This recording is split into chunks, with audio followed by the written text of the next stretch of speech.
रात का समय था। घड़ी में 10:30 बज रहे थे। नंदा अपने बिस्तर पर बैठी हुई थी। तभी उसे कुछ आहट सुनाई पड़ी। एक साया उसके कमरे में प्रवेश करता है। उसके कदमों की आहट से वो एकदम से चौंक गई। कौन कौन है? उसकी बातों को सुनकर अंदर आए शख्स ने बच्चे की तरह बोलते हुए कहा, अले, तुम हमको नहीं पहचानती? हम हैं तुम्हारे पति गुड्डू। मेरे पति? सुनो ना, हमको ना नींद नहीं आ रही है, थोड़ा दल भी लग रहा है, तुम मेरे कमरे में तलो ना। ये कहकर वो नंदा का हाथ पकड़ लेता है और उसे खींचकर ले जाने लगता है।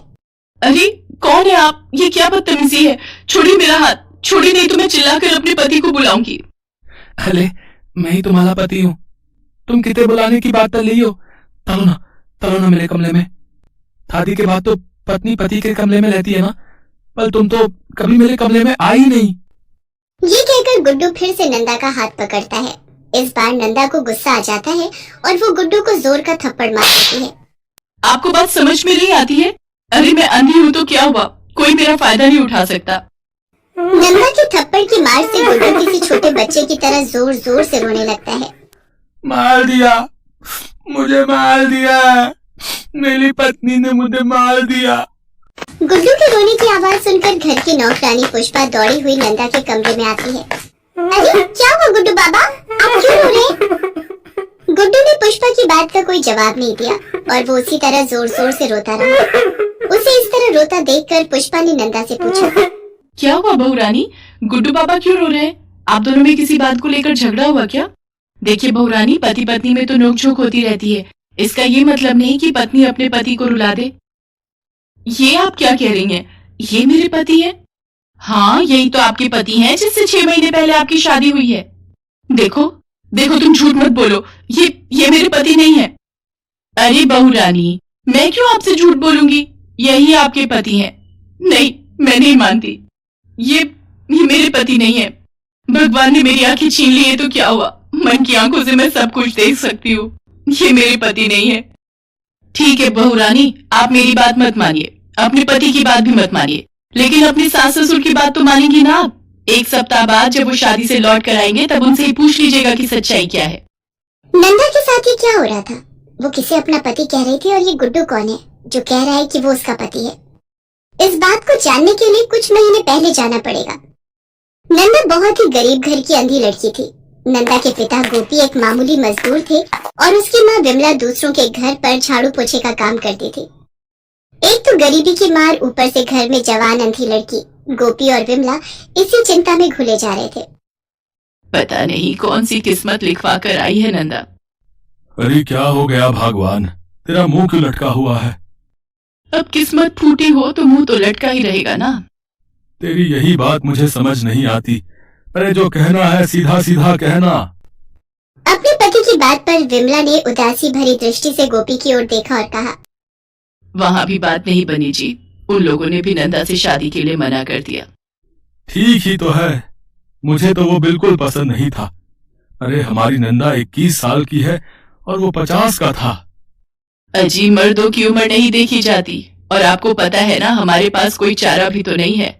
अब अंधी लड़की से कौन शादी करना चाहेगा? तुम्हारी बात तो ठीक है, लेकिन नंदा है तो हमारी बेटी ही। अंधी है तो क्या हुआ, हम उसे कुएं में तो नहीं डाल सकते। गोपी की बात सच थी, लेकिन ये भी एक बड़ा सच था कि अंधी लड़की से कोई ठीक ठाक आदमी तो शादी करने से रहा। एक दिन की बात है, विमला जिस मेम साहब के यहाँ काम करती थी, उसके कोई दूर के रिश्तेदार विमला की मालकिन के घर आए हुए थे। विमला जब उन्हें चाय दे रही थी तो उसने उनकी बात सुनी।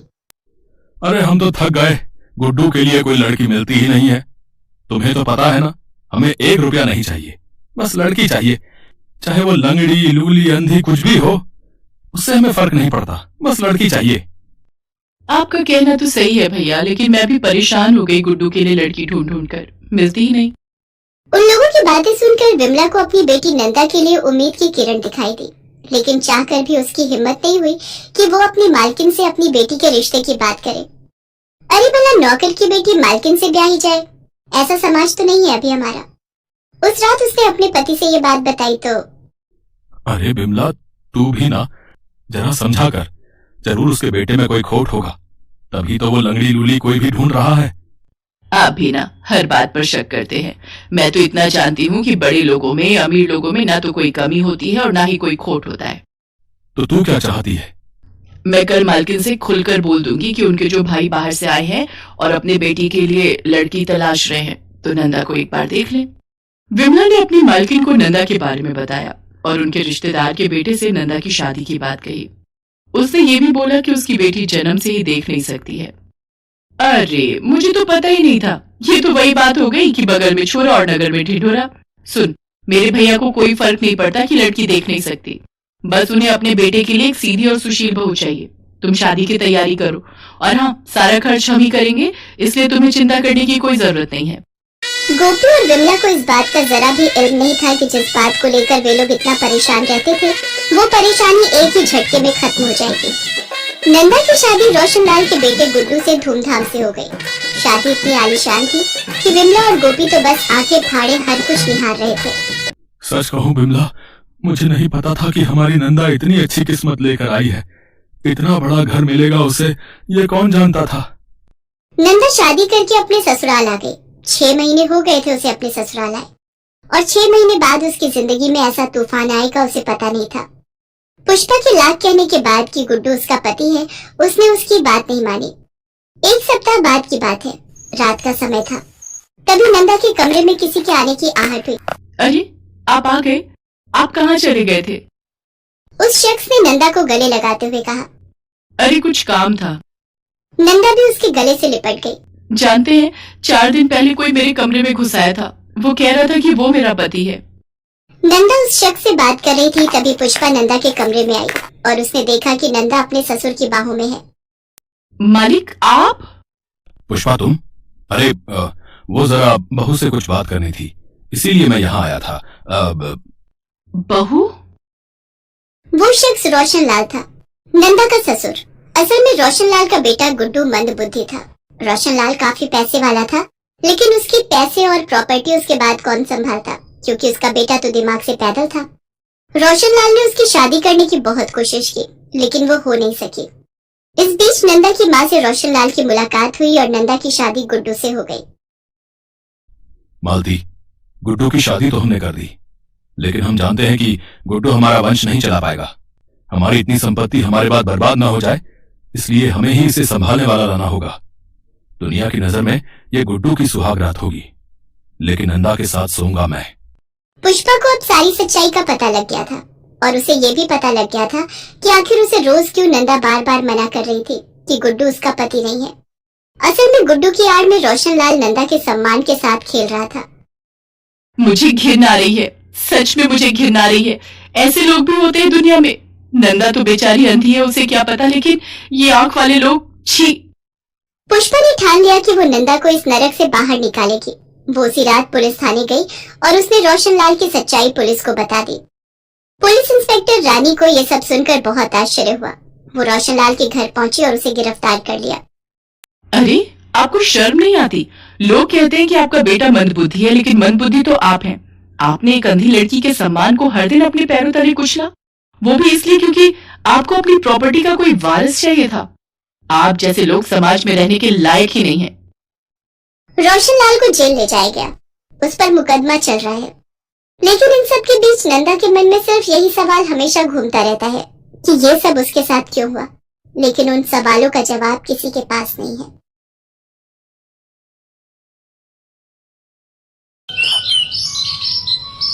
बुलंदशहर में 2 दोस्त रोहन और अमन रहते थे, जिनकी दोस्ती बहुत गहरी थी। वो दोनों हर छोटी बड़ी बातें एक दूसरे को बताते थे। एक दिन रोहन अमन को गले लगाकर बहुत खुशी से बोलता है, भाई आज तेरी भाभी नैना ने मेरा प्रपोजल एक्सेप्ट कर लिया। आज तेरा भाई बहुत खुश है। आज तू जो मांगेगा वो मिलेगा तुझे। बता क्या चाहिए? पक्का ना साले, जो मांगूंगा वही देगा? बाद में मना तो नहीं करेगा? अरे हाँ, तेरे भाई ने बोला ना, आज तू जो बोलेगा वो मिलेगा। कल फिर नैना के घर जाकर शादी की बात भी तो करनी है, इसीलिए जो भी चाहिए अभी बोल दे। चल फिर अपने अड्डे पर। तुझे तो पता ही है, बिना गला गिला किए हमारी पार्टी कहाँ पूरी होती है। और ये तो सही कहा तूने। चल चलते। रोहन और अमन एक बार क्लब में जाते हैं जहां वो दोनों बहुत ज्यादा ड्रिंक कर लेते हैं। इतनी ड्रिंक करते हैं कि रोहन से तो चला भी नहीं जाता। दोनों अपनी ड्रिंक को खत्म करके घर के लिए निकलते हैं। जैसे ही वो दोनों चलने के लिए उठते हैं, रोहन गिर जाता है। फिर अमन उसे संभालता है। भाई घर ज्यादा देर हो गई तो आंटी ने घर में घुसने नहीं देना भाई, बता रहा हूँ। चल आज गाड़ी तेरा भाई चलाएगा, ठीक है? साले तुझसे ठीक से चलाई जा रहा है? पहले गाड़ी तक तो पहुँच जा बे। नशे में धुत होकर रोहन किसी तरह टेढ़ी मेढ़ी बाइक चलाकर घर के पास पहुंच जाता है, पर तभी वो घर की सीढ़ियों पर जोर से गिर जाता है। भाई तू ठीक तो है? ए भाई, ए भाई, लगी तो नहीं तुझे? तभी रोहन की माँ लता वहाँ आती है और बोलती है, ये क्या हुआ तुझे? ऐसे नीचे क्यों पड़ा है? अरे माँ, आज तेरे बेटे ने बाइक को हवा में करके ऐसे उड़ाया। आज फिर पी कर आया है? अरे नालायक, जब संभाल नहीं सकता अपने आप को तो क्यों इतनी पीता है? जैसी तेरी हरकतें हैं, तुझे तो किसी ने अपनी बेटी भी नहीं देनी। अरे बस समझ दे दी तेरी बहू ने, हाँ कर दी, तभी पार्टी की हम दोनों ने पारी। अमन यार, ये आंखें खुली नहीं रही है मेरी जितनी तूने पी हुई है? उसके बाद तो तेरी जुबान में ही खुलनी चाहिए थी। बेटा अमन, तू ही लेकर आ जा इस नालायक को अंदर, इसके खुद के बस की बात नहीं है। अमन रोहन को अंदर ले जाकर कमरे में सुला देता है और खुद भी उसी के साथ सो जाता है। अगले दिन सुबह लता रोहन को आवाज मारकर उठाती है तो आंखें खोलकर भी वो नींद में होता है। माँ, अभी तो अंधेरा हो रहा है, सुबह तो होने दो। नालायक, अभी भी नशे में है। सूरज सर पर आ गया है, आंखें खोल कर देख। और कब होगी तेरी सुबह? एक आवाज में उठकर नीचे आ जा, वरना तेरी टांगे तोड़ देनी है मैंने आज। यार अमन, तू कहाँ है? मेरे कमरे में इतना अंधेरा क्यों रखा है? लाइट जला जरा। अबे पागल हो गया क्या? इतनी रोशनी हो तो रही है, मेरी आंखों में तो चुभ रही है और तुझे अंधेरा लग रहा है। क्यों मजाक कर रहा है यार? सुबह सुबह अंधेरा ही तो है, और तू है कहाँ? मुझे दिखाई नहीं दे रहा अंधेरे में, लाइट जलाना। अमन रोहन की बात सुनकर घबरा जाता है। वो उसको खिड़की के पास ले जाकर बोलता है, अब देखी साले रोशनी, लाइट जला तभी तो दिखेगी रोशनी। ये सब देखकर अमन समझ जाता है कि गिरने की वजह से रोहन की आंखें चली गई हैं। भाई तू अंधा हो गया लग रहा है, सुबह के 10 बज रहे हैं लेकिन तेरी आंखों में रोशनी नहीं जा रही है। यार ये क्या हो गया? ऐसा नहीं हो सकता, अभी तो नैना के घर बात करने जाना था। अगर उसको और उसके घर वालों को पता लगा कि मैं अंधा हो गया हूँ तो रिश्ता जोड़ने से पहले ही टूट जाएगा। दोनों इस बात से बहुत परेशान होते हैं। लता उन दोनों को नीचे से आवाजें लगा रही होती है, जिसे सुनकर अमन रोहन को संभाल कर नीचे लेकर जाता है और रोहन प्यार का मारा अपनी माँ को सच बताने की जगह नैना के बारे में बताता है। और जब लता अपने बेटे के प्यार के बारे में सुनती है तो खुशी से बौखला जाती है और बोलती है, सच्ची? तुझे लड़की मिल गई? शुक्र है भगवान का, तुझे किसी लड़की ने पसंद किया, वरना तेरे लक्षण देखकर तो लगता ही नहीं था कि कोई लड़की तुझसे शादी करेगी। अब मेरे घर भी बहू आएगी, मैं अभी तैयार होकर आती हूँ, फिर हम नैना के घर चलेंगे। लता तैयार होने चली जाती है और अमन भी रोहन को तैयार कर देता है। तीनों नैना के घर जाते हैं, जहाँ पर नैना की माँ कमला उनका स्वागत करती है और सबको बैठने के लिए बोलती है। ना दिखने के कारण रोहन नैना की गोद में जाकर बैठ जाता है। ये देखकर कमला बोलती है, बेटा वहाँ शादी के बाद बैठना, अभी फिलहाल सोफे पर बैठो। ओहो, माफ करना आंटी जी। दोनों परिवार मिलकर रिश्ते की बात करते हैं।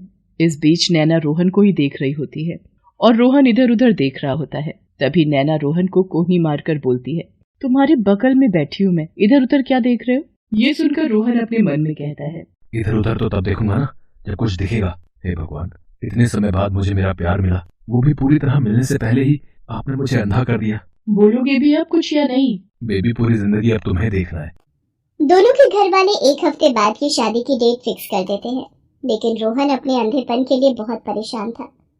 वो अमन के साथ जाकर अलग अलग डॉक्टरों से बात करता है, लेकिन कोई भी उसकी आंखों की रोशनी वापस नहीं ला पाता। धीरे धीरे शादी के दिन भी पास आने लगते हैं और शादी की तैयारियों में रोहन कोई मदद नहीं कर पाता, क्योंकि वो कुछ देख ही नहीं सकता था। वो अकेले कभी कहीं तो कभी कहीं टकरा कर गिर जाता था। ये सब देखकर लता रोहन से बोलती है, ये आंखें क्या किराए पर देकर आए हैं जो इनसे दिख नहीं रहा तुझे? ऐसा बोलते ही रोहन रोते हुए अपनी माँ को सारा सच बता देता है। नालायक, तुझे कितनी बार कहा है इतनी मत पिया कर, लेकिन नहीं, तुझे कहाँ कुछ समझ में आता है। तुझे तो पीना जरूरी होता है।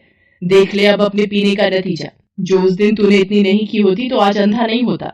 माँ अब हो गई गलती, माफ कर दो। माफ कर दूं? अरे नालायक, मेरे से तो झूठ बोला चल जाएगा। कम से कम जिसके साथ जिंदगी बितानी है उसे तो सच बता देता। ऐसे धोखा देने से रिश्ते नहीं जुड़ते। हाँ भाई, आंटी सही कह रही है, नैना को सब कुछ सच सच बता दे। लता और अमन की बात मानकर अगले दिन वो उसके घर जाता है। वहाँ सभी मेहंदी की तैयारी में लगे होते हैं। दूल्हे को अचानक अपने घर देखकर कमला और नैना उसके पास आकर बोलते हैं, अरे रोहन, तुम्हें यहाँ कुछ काम था? तुम इधर उधर क्या देख रहे हो? मैं तुमसे बात कर रही हूँ, मेरी तरफ देखकर बात करो। मैं जहाँ भी देख रहा हूँ तुम उसी तरफ आ जाओ, क्योंकि मेरी आंखों की रोशनी जा चुकी है, मैं देख नहीं सकता। क्या? ये क्या मजाक कर रहे हो तुम? अमन सबको सारा सच बताता है, जिसके बाद रोहन बोलता है, मैं अपने रिश्ते की शुरुआत झूठ की बुनियाद पर नहीं करना चाहता था। मानता हूँ तुमसे प्यार करता हूँ, पर शायद ये सच बताने के बाद तुम्हें हमेशा के लिए खो दूंगा। लेकिन झूठ बोलकर तुम्हें पा भी लेता तो कभी तुमसे नजरें नहीं मिला पाता। तभी अमन रोहन के कान में मजाक में बोलता है, अबे वो नजरें तो तू सच बोलने के बाद भी नहीं मिला पाएगा बे। अबे साले चुप कर, फ्लो मत बिगाड़, चल बढ़िया से। अब जो भी तुम्हारा फैसला होगा वो मुझे मंजूर है। रोहन के इतना बोलने पर अमन और लता वापस जाने के लिए मुड़ जाते हैं और रोहन वहाँ खड़ा खड़ा अमन से बोलता है, अबे साले अब पकड़ कर ले चल, सारे डायलॉग की ऐसी तैसी कर दी। अबे कहाँ गया, अकेला तो नहीं चला गया निकम्मे अमन। रोहन खुद ही धीरे धीरे चलने लगता है। तभी किसी चीज से उसका पैर टकरा जाता है और वो गिरने वाला होता है। तभी नैना उसे संभाल लेती है, पर रोहन उसे अमन समझकर बोलता है, साले कहाँ चला गया था तू? हैं? मुझे छोड़कर कहाँ चला गया था? अभी गिर जाता मैं। मेरे होते हुए तुम कभी नहीं गिरोगे रोहन। जिंदगी के इस मुश्किल मोड़ पर मैं तुमको अकेला नहीं छोड़ूंगी। ओह वाह यार, स्पीच आखिर काम कर गई। लव यू भाई अमन, ये तूने ही लिख कर दी थी। एक बार फिर सोच लो नैना, क्या तुम्हें ये अंधा पति जिंदगी भर के लिए स्वीकार होगा? हाँ, मुझे स्वीकार है। आज से मैं तुम्हारी आंखें बनूंगी। नैना रोहन को अपना लेती है। अगले दिन उनकी शादी करेगी सूर्यकोटि समप्रभा। शादी के बाद नैना कमरे में रोहन का इंतजार कर रही होती है। वो गिरता पड़ता कमरे में आकर बोलता है, काश अमन साथ होता, पर आज तो सुहाग रात है, आज के दिन तो अकेले जाना पड़ेगा। नैना संभाल कर रोहन को बेड के पास लाती है और रोहन नैना की गर्दन दोनों हाथों से पकड़कर बोलता है, अरे ये तुम्हारी कमर इतनी पतली और ऊपर कैसे हो गई? बेबी, वो मेरी गर्दन है, अपना हाथ मेरे हाथ में दो। नैना रोहन के हाथों को अपनी कमर पर रखकर बोलती है, अरे मेरे अंधे पति, ये है मेरी कमर। वैसे मानना पड़ेगा, आंखें नहीं है, लेकिन रोमांस कूट कूट कर भरा है जनाब में। रोमांच के लिए आंखों की क्या जरूरत है? अच्छा, तो किसकी जरूरत है? रुको अभी बताता हूँ। रोहन नैना को गोद में उठाता है और अंदाजे से बेड पर लिटा देता है। उसके बाद वो दोनों अपनी शादी की पहली रात को एंजॉय करते हैं। इसी के साथ नैना रोहन को अंधे होने के बाद भी अपने पति के रूप में अपना लेती है।